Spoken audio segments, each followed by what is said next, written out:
Oi, gente! Estamos aqui hoje para trabalhar com mais uma aulinha de literatura, onde nós vamos iniciar o estudo das figuras de linguagem. Então, essa parte, pessoal, por que é importante nós estudarmos as figuras de linguagem? Porque assim, são as que mais caem no vestibular, né? Então, a gente vai estudar essas por esse fato, são as que mais caem. E assim, são 3 tipos de figuras que nós vamos ver, né, nesse slide, que são as figuras de sonoridade, as figuras de sintaxe e as figuras de pensamento. Claro que não todas, né? A gente vai ver as que mais caem e as que mais podem causar dúvida para o aluno quando ele estiver resolvendo uma questão, tá? Então, pessoal, o que vem a ser as figuras de linguagem?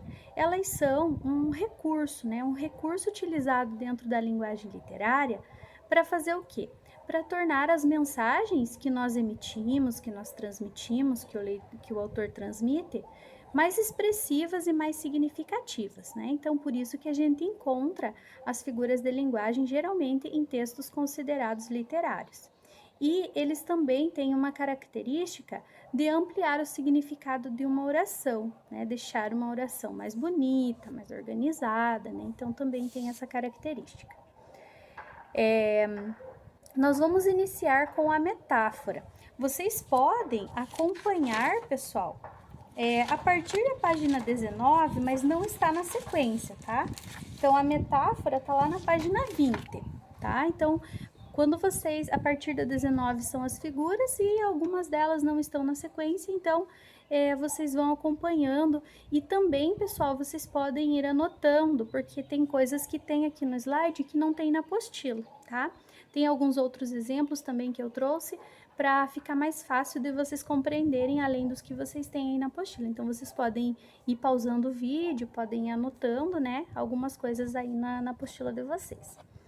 Então, pessoal, o que vem a ser a metáfora? É uma substituição do que? De termos com significados diferentes, mas atribuindo a eles o mesmo sentido, né? Então, quando que a gente vai saber identificar uma metáfora? Uma metáfora, ela vai aparecer como neste exemplo aqui, ó. Meu pensamento é um rio subterrâneo, né? Então, o que ele faz aqui? Ele faz uma substituição, está substituindo um termo, no caso, pensamento, ser um rio subterrâneo. Isso não pode acontecer na realidade, mas como é uma metáfora, eu consigo transformar e trazer isso para a literatura. Se eu pegar essa mesma frase e colocar lá, ó, meu pensamento é como um rio subterrâneo, eu já estou transformando essa metáfora em uma comparação que também é uma figura de linguagem, tá? Então, ali, ó, vocês têm a explicaçãozinha do que é dessa frase, ó. Sentido de pensamento ao termo rio subterrâneo, que nada tem em comum, mas que passam a ter na oração. Então, gente, por isso que a metáfora ela é importante, porque mesmo as palavras não tendo relação entre si, elas acabam possuindo essa relação por meio da forma como elas são colocadas dentro das frases, certo? A segunda figura que nós vamos ver é a metonímia. O que vem a ser a metonímia? É quando nós substituímos uma palavra ou uma expressão por outra, sem que tenha relação de proximidade de significados, tá? Então, é bem comum acontecer isso, ó. Eu dei o exemplo para você, ó. Os meus braços precisam dos teus, né? Então, essa metonímia foi usada com a palavra braços para dizer assim que eu preciso da sua ajuda, né? Não que eu preciso do teu braço, me empresta teu braço para mim, né?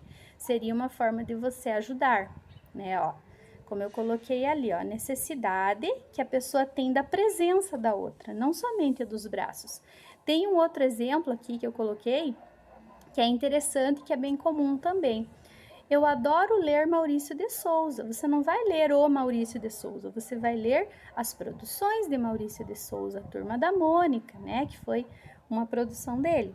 Então, isso é uma metonímia, né? Você utilizar, por exemplo, o autor pela obra, né? Tem o autor pela obra, o conteúdo, o todo pela parte, né? Então, são várias formas, mas a que mais a gente utiliza é essa, o autor pela obra. Daí, aqui a explicaçãozinha, né? Quer dizer, você não vai ler a pessoa, Maurício de Souza, mas você vai ler as obras que ele produz. Temos a sinestesia, gente, isso vai acontecer bastante quando nós formos trabalhar com o simbolismo, que é uma escola literária que vai vir aí para frente. E nela, o que acontece?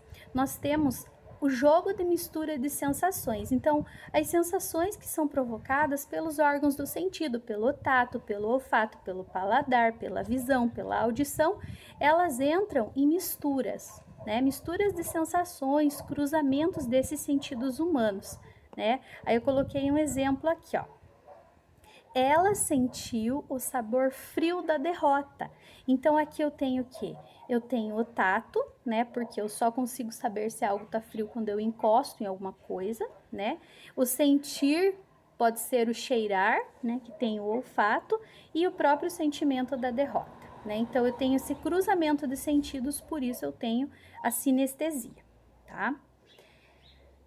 É aquilo que eu coloquei ali, né? Tá explicadinho, né? O sabor, o frio, né? Essa mistura de ideias ali, de sentimentos, de sensações. Aí nós temos a antítese. Esse é bem comum, gente, tá? Que é o quê? A antítese nada mais é do que? Do que quando nós usamos termos que tenham sentidos diferentes em uma oração. Por exemplo, o claro e o escuro, o dia e a noite, branco e preto, são palavras que possuem relação de sentido contrário, né? Aí o exemplo que eu coloquei ali, ó, Renato estava dormindo acordado na aula, né? Então, dormindo e acordado, então são palavras que remetem a essa ideia de contrário, antíteses. Ali que eu falei já, a explicaçãozinha. Aí, nós temos o paradoxo. Gente, o paradoxo, vocês podem anotar, inclusive, lá, vocês vão encontrá-lo na página 22 da apostila de vocês. O paradoxo, ele pode ser facilmente confundido com a antítese, mas o que eles têm, então, relacionados que a gente pode pensar que eles não são iguais ou que um é um e o outro é outro. Então, assim, enquanto a antítese, ela opõe palavras que já têm sentido opostos entre si, né, que são já de natureza opostos, claro e escuro, branco e preto, dia e noite, né? O paradoxo não. O paradoxo, ele opõe ideias. São ideias que causam contradição, ideias opostas que causam contradição, tá? Então, gente, vejam, o que o paradoxo faz? Ele se refere a algo que é contrário daquilo que se pensa, né? Como eu falei no exemplo para vocês. O senso comum me diz uma coisa, mas quando eu vou refletir, ele indica uma falta, até uma falta de nexo, né? Então, isso é bem comum acontecer dentro do paradoxo. Aí eu coloquei o exemplo que eu, né, tinha falado para vocês ali, dor, tu és um prazer, né? Como que a pessoa pode sentir dor e ao mesmo tempo prazer para alguma coisa, né? Então isso acontece bastante lá no paradoxo. Ali a explicaçãozinha que eu já falei. Temos também a hipérbole. Gente, essa palavra hiper quer dizer bastante e bole vem de palavra, então é um exagero, né? Quando a gente fala em hipérbole, sempre a gente vai pensar em exagero. Aí eu coloquei para vocês ali, ó, é um exagero, mas é um exagero de que forma? É um exagero intencional, ou seja, o próprio autor, ele acaba colocando esse exagero para quê? Para que possa enfatizar o seu texto, a sua frase, a sua produção literária. Né? Então, ao invés da pessoa dizer assim, por exemplo, eu estou com muita sede, ela diz, eu estou morrendo de sede. Né? Você não está morrendo de sede. Então, é essa ideia de exagero que a hipérbole acaba trazendo para a gente. Tá? Então, a gente pode ter vários outros exemplos, né? Estou morrendo de fome, estou morrendo de cansaço, né? Então, são formas que as pessoas utilizam, uma forma, né? Você não vai morrer literalmente falando, né? Mas é uma forma conotativa de falar essa figura. Aí nós temos a ironia. Gente, a ironia é uma figura bastante comum. Muitas pessoas são consideradas irônicas porque elas acabam dizendo, usando um termo proposital, mas que tem um sentido oposto àquilo que realmente ele tem de significado, né? Por exemplo, eu dei um exemplo bem comum ali que a gente utiliza bastante, a ironia. Uma pessoa foi demitida após um dia péssimo de trabalho. Aconteceu muita coisa ruim para essa pessoa nesse dia. Aí ela diz assim: era o que faltava para encerrar maravilhosamente bem o meu dia, né? Então ele está sendo irônico na maneira que ele coloca. Por quê? Porque não foi um dia legal, né? E esse exemplo acaba retratando essa ideia. Muitas pessoas também veem ironia em vários outros momentos, né? Se a gente for pensar em sala de aula, vamos pensar assim: a tua amiga ou teu amigo lá cortou o cabelo e você não achou que ficou legal, você viu lá que tá mal cortado, ou sei lá, pintou de uma cor que não é legal. Você vai dizer assim: nossa, ficou bonito o teu cabelo, mas esse bonito de uma forma irônica, né? Então acontece bastante. Muitas vezes as pessoas acabam utilizando a ironia para dar esse sentido oposto ao significado que realmente elas gostariam de dar, tá? E aí a explicação, né, que eu já coloquei para vocês. Temos também paronomásia. Paro vem de parecido, nomásia, palavra. Então, palavras parecidas na escrita, mas que têm significados diferentes. Vocês encontram, gente, a paronomásia, se não me engano, é a primeira figura ali que tem na apostila. Lá na página 19. Então, vocês podem grifar, podem colocar os exemplos ali. Então, o que vem a ser? Aquilo que eu falei, ó, sons parecidos em palavras com significados diferentes. Então, o som pode ser igual, mas o significado não vai ser igual. Até a escrita também não vai ser igual, uma letrinha ou outra ali vai modificar. Então, eu coloquei o exemplo para vocês. Ó. O docente aplicou a prova esta tarde para os discentes. Então, docente e discente, né, são palavras que possuem sons parecidos na hora da fala, mas que têm significados diferentes. Por exemplo, docente se refere a professor e discente se refere a aluno, né? Então, é isso que acaba colocando. Outros exemplos que nós podemos ter de paronomásia são os trava-línguas, né? Então, são bem comuns, a gente pode encontrar, inclusive ali eu coloquei um exemplo para vocês, ó, fia, fio, a fio, fino, fio, frio, a frio, né? Então, são palavras com sentidos diferentes, mas que tem uma certa familiaridade de sons, certo? Temos a onomatopeia. A onomatopeia é uma bem conhecida da gente, porque ela aparece muito nas histórias em quadrinhos, né? Aí, o que ela é?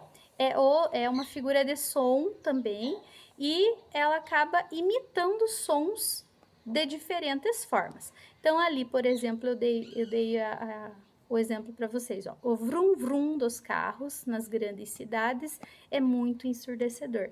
Esse vrum vrum, ele é uma figura de som, né? Ele está indicando o som dos automóveis nas ruas, né? Então, é uma onomatopeia. Nos gibis, gente, nos gibis de história em quadrinhos, vocês encontram muitas onomatopeias. Por exemplo, deu um soco, pou, né? A pessoa está dormindo, tem um Z, né? Então, tudo isso é onomatopeia. Certo? Então, gente, outro termo também ali que vocês vão encontrar na apostila de vocês é a parte de intertextualidade. Então, gente, o que vem a ser intertextualidade? Inter, essa palavra, significa relação. Textualidade vem de texto, então relação entre textos. Tudo que se pode estabelecer de relação entre um texto, por exemplo, eu vou produzir um texto relacionado à história da Chapeuzinho Vermelho. Eu estou fazendo uma intertextualidade. O filme, quem de vocês já assistiu o filme infantil do Shrek? O filme do Shrek é uma intertextualidade com várias histórias infantis, né? Então, são vários momentos que a gente pode encontrar de intertextualidade. Então, gente, ali é o que eu coloquei, ó, diálogo entre diferentes tipos de texto. Ele vai aparecer, por exemplo, geralmente vai ser um texto que é bem conhecido, que foi bem estudado, e as pessoas acabam escrevendo um outro texto que tem características parecidas com esse que já foi escrito, para que ela possa ter uma outra, para que possa dar uma outra visão em relação ao texto que ela gostaria de colocar. Outra coisa que eu coloquei aqui para vocês, ó, pode ter intenção de homenagear o texto, criticá-lo, ironizá-lo, né? Então a gente tem bastante crítica, bastante ironia também, ou até releitura, né? Releituras de obras que já foram produzidas e que as pessoas costumam produzir novamente, mas dando um outro enfoque, né? Mas pegando a mesma ideia, a ideia é mais importante. E nós temos também os chamados períodos literários, né? Então, o que vem a ser os períodos literários? Até agora, nós estudamos tudo o que diz respeito a texto em verso, texto em prosa, né? Essa parte das figuras de linguagem que a gente vai encontrar bastante nos textos literários. A partir da próxima parte da apostila de vocês, a gente já vai começar a trabalhar com elementos relacionados às escolas literárias. Gente, vocês vão amar trabalhar escola literária. Por quê? Porque quando a gente trabalha uma escola literária, a gente vai conhecer como essas obras foram produzidas, de que forma, em que momento, características dos autores e muitas das obras que a gente vai conhecer e vai trabalhar, que quando você leu lá um determinado momento, você acabou não entendendo direito, agora vai ser a hora de você entender. Então, ali tem só um rascunhozinho para vocês na página 25, dizendo quais são as escolas literárias que nós vamos trabalhar no decorrer do ensino médio em si. Então, trovadorismo, humanismo, classicismo, barroco, arcadismo, romantismo, realismo, naturalismo, simbolismo, pré-modernismo, modernismo e literatura contemporânea. Tá? Então, assim, gente, são várias escolas, cada uma delas com características específicas, com formas de escrever que respeitam a época em que foi escrita, a parte histórica. Então, a gente vai trabalhar bastante história também em literatura, né? Eu acredito que vocês vão gostar bastante, tenho esperança que, assim, vocês se apaixonem pelas escolas literárias e consigam compreender as produções que foram feitas, tá? Ali eu coloquei também, gente, uma atividade. O que vem a ser essa atividade? Eu vou explicar melhor para vocês depois no link que eu vou colocar lá no grupo para vocês. Mas assim, vocês vão fazer a leitura e a relação intertextual entre os poemas que eu coloquei lá nesse link, tá? Meus 8 anos de Cassimiro de Abreu e meus 8 anos de Oswald de Andrade. Vocês vão ver, por exemplo, quais são essas relações intertextuais em cada um. Além disso, o pessoal também que faz parte dessa sugestão que a apostila coloca para vocês, vocês vão assistir ao filme Sociedade dos Poetas Mortos. Esse filme tem na Netflix, é bem interessante e vocês vão fazer um resumo desse filme. Além disso, responder a questão seguinte: de que forma o filme demonstra a importância dos textos literários e de que forma ela é motivada? Gente, essas duas atividades vocês vão precisar entregar na escola, tá? Como é uma sugestão da apostila, a gente precisa atribuir uma nota específica para essas atividades. Então, eu preciso que vocês façam essas duas, podem fazer na mesma folha, no papel almaço, coloquem nome, coloquem a turma, né? E caprichem, gente, na letra, caprichem nesse resumo, né? Façam bem feitinho. É um filme bem interessante, né? Um filme bem legal, assistam que vocês vão gostar. E espero as atividades de vocês. Na próxima aula a gente vai trabalhar um pouquinho com o Google Meet, alguns exercícios e vocês podem tirar as suas dúvidas, ok? Então, gente, muito obrigada pela atenção de vocês, fiquem com Deus e até a próxima aula.